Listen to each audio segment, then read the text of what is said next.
মধ্যপ্রাচ্যে যুদ্ধবন্ধে যুক্তরাষ্ট্রের মতে শান্তি চুক্তির বড় বাধা ইরানের পরমাণু কর্মসূচি। গত এক মাসের বেশি সময় ধরে ওয়াশিংটন ও তেহরানের এ নিয়ে চলছে দেন দরবার। সবশেষ যুক্তরাষ্ট্রের অবস্থানে নতুন ইঙ্গিত দিলেন প্রেসিডেন্ট ডোনাল্ড ট্রাম্প। চীন থেকে দেশে ফেরার পথে এয়ারফোর্স ওয়ানে দিলেন সেই ইঙ্গিত। বললেন, যদি বাস্তবিক অর্থে ২০ বছরের জন্য তেহরান তাদের পরমাণু কর্মসূচি স্থগিত রাখতে রাজি হয়, তাহলে সেটি গ্রহণযোগ্য হতে পারে।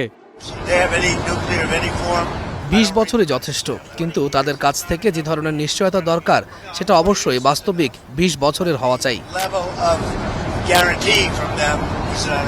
এর আগে ট্রাম্প ইরানকে স্থায়ীভাবে ইউরেনিয়াম সমৃদ্ধকরণ বন্ধ করার আহ্বান জানিয়েছিলেন, কারণ সমৃদ্ধ ইউরেনিয়ামেই পারমাণবিক অস্ত্র তৈরির গুরুত্বপূর্ণ ধাপ। তবে সর্বশেষ মন্তব্যে মার্কিন প্রেসিডেন্ট পুরোপুরি বন্ধের পরিবর্তে দীর্ঘমেয়াদী স্থগিতাদেশের কথা বললেন। একই সাথে উল্লেখ করেন, ভবিষ্যতেও ইরানকে কোনোভাবেই পারমাণবিক অস্ত্র অর্জনের সুযোগ দেওয়া যাবে না। পরমাণু কর্মসূচি নিয়ে ছাড় দেওয়ার পাশাপাশি ইরানকে হরমুজ প্রণালী খুলে দেওয়ারও আহ্বান জানান ট্রাম্প। তবে ওয়াশিংটন তেহরান শান্তি আলোচনায় এখনও বড় ধরনের অচল অবস্থা রয়েছে। ইরান তাদের প্রস্তাবে সব ফ্রন্টে যুদ্ধ বন্ধ, লেবাননে হিজবুল্লার উপর হামলা বন্ধ, মার্কিন নৌ অবরোধ প্রত্যাহার এবং ভবিষ্যতে আর হামলা না চালানোর নিশ্চয়তা চেয়েছে।